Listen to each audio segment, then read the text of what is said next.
Hi, my name is Riley Musso, and today I'll be talking about my SMART goals for my value project. And I found that for my value project, I wanted to focus more on self-care.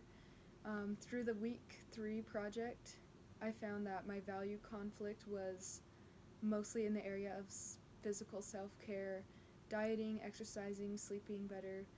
I felt like this was a value that everyone should constantly be working on. I thought that I could be better at taking time for myself because I'm naturally a little bit more extroverted, and with all that time with other people, it doesn't leave much time for myself. My goal was I wanted to grow to love myself more by taking time to exercise, journal my feelings, get a better sleep schedule, develop a more positive image and mindset with myself, putting my energy into worthwhile people and being positive and productive with my time.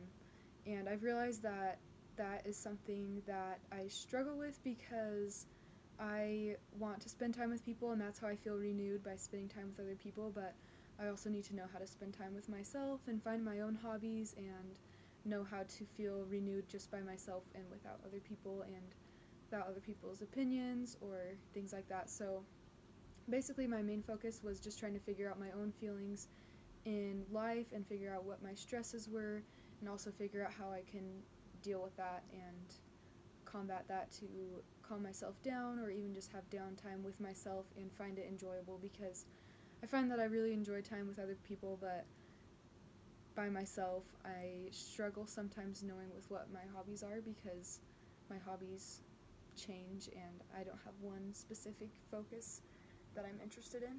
So my SMART goal was I will become more self-reliant as I take time for myself to improve once a day by journaling my progress and also strengthening the relationships around me over the course of 8 weeks. So I didn't want to just be like by myself throughout these 8 weeks. I wanted to still be with other people because that's what helps me to grow, but I just wanted to grow those relationships around me.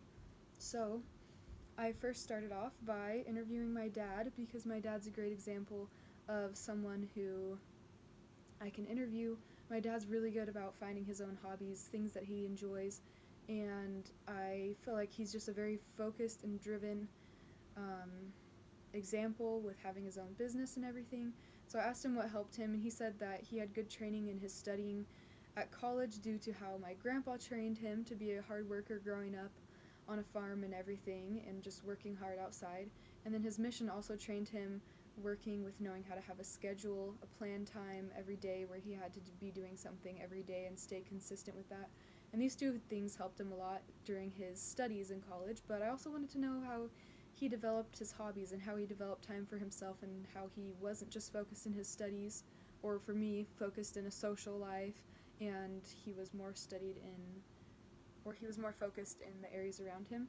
And so he gave me some really good advice. I also noticed that my dad built a bunkhouse at our cabin, just like a little cabin, just just with bunk beds, and I thought that was a really cool thing that my dad did. Like he's never built a house, like a small house before, so that was really cool. Him and his brothers worked together to do that, and my dad's always building things and finding new hobbies of things that he can work on. And he said that you have to have a passion, excluding your wife and family, for him, that is productive. So passion that's productive. And for him, when he was in dental school, he went hunting as a fun hobby for himself, and so as a productive reward. Um, and he said that it can be anything that doesn't detract from your core values and beliefs.